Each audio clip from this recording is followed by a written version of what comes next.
La myologie des membres. L'origine du muscle grand dorsal. A. S'insère par une lame tendineuse résistante, l'aponévrose thoraco-lombaire. B. Sur les processus épineux de T7 à L5. C. Sur la crête sacrale médiane. D. Accessoirement sur l'angle inférieur de la scapula.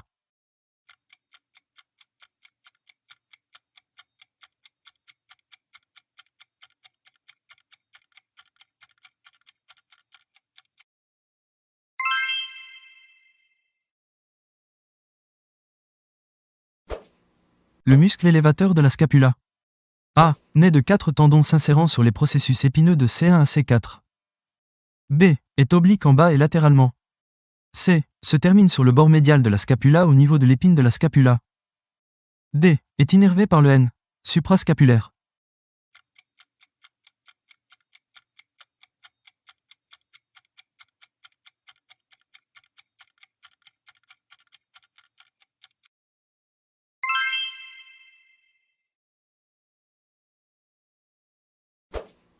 Le muscle trapèze.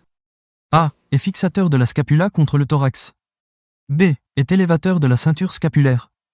C. Est élévateur et rotateur latéral de la scapula par son faisceau supérieur. D. Est extenseur de la tête.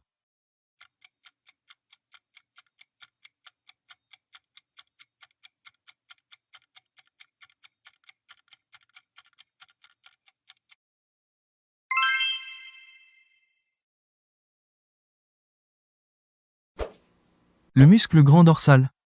A. Se termine sur la crête du tubercule mineur de l'humérus, en arrière du muscle grand rond. B. Est innervé par le N. Thoraco-dorsal. C. Est extenseur, adducteur et rotateur médial du bras. D. Son fascia participe à la formation du fascia profond du dos.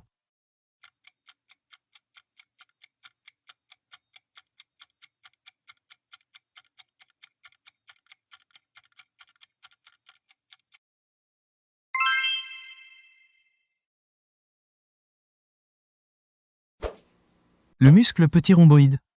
A. S'insère sur les processus transverses de C7 à T1. B. A un ventre horizontal. C. Est innervé par le N. Dorsal de la scapula. D. Est élévateur de la scapula.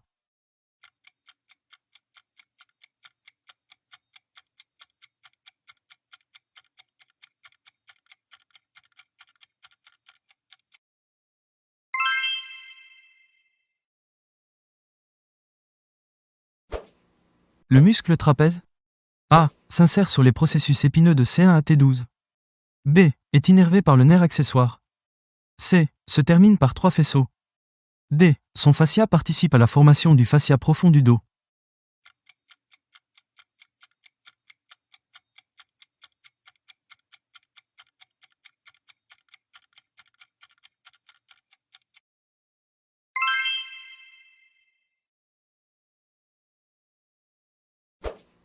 Le muscle grand rhomboïde. A. S'insère sur les processus épineux de T1 à T7. B. Est oblique en bas et latéralement. C. Se termine sur le bord médial de la scapula au-dessous de l'épine scapulaire. D. Est adducteur et élévateur de la scapula.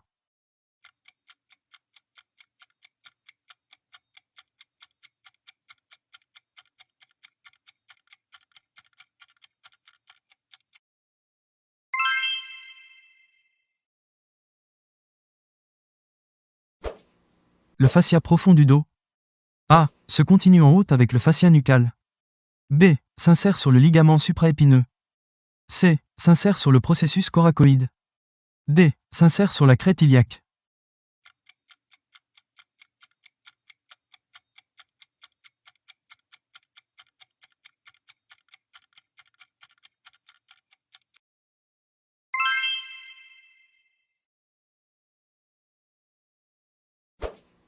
Le muscle trapèze.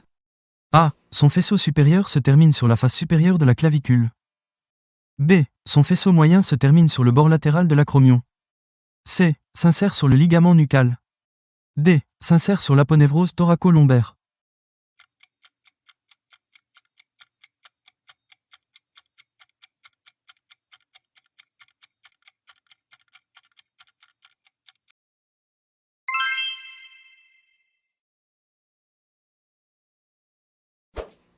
Le muscle trapèze. A. s'insère sur la protubérance occipitale externe. B. Son faisceau inférieur se termine sur la face inférieure de l'épine de la scapula.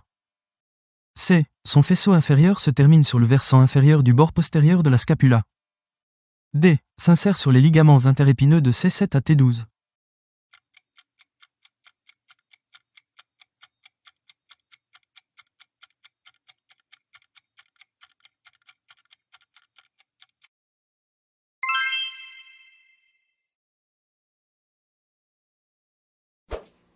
Le fascia profond du dos est formé à partir des fascias des muscles.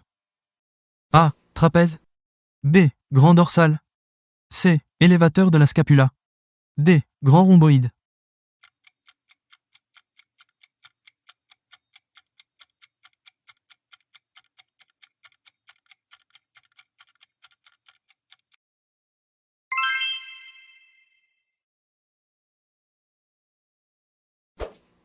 Le fascia profond du dos.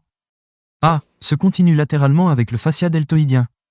B. Se continue latéralement avec le fascia axillaire. C. S'insère sur l'épine de la scapula. D. S'insère sur la crête iliaque.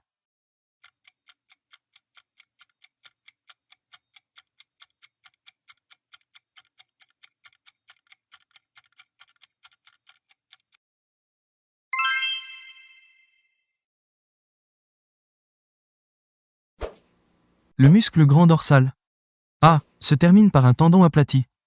B. Se termine sur l'humérus, en avant du monsieur grand rond. C. Est innervé par le N. Dorsal de la scapula. D. Est élévateur homolatéral du bassin.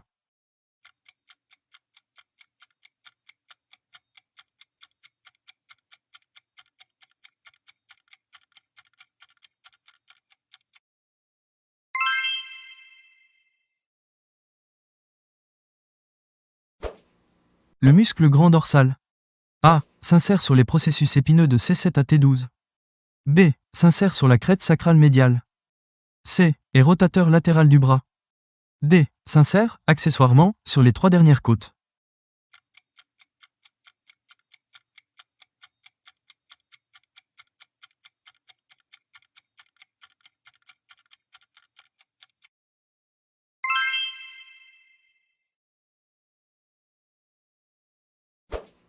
Le muscle élévateur de la scapula. A. S'insère sur les processus transverses des vertèbres cervicales de C1 à C4. B. Est rotateur latéral de la scapula.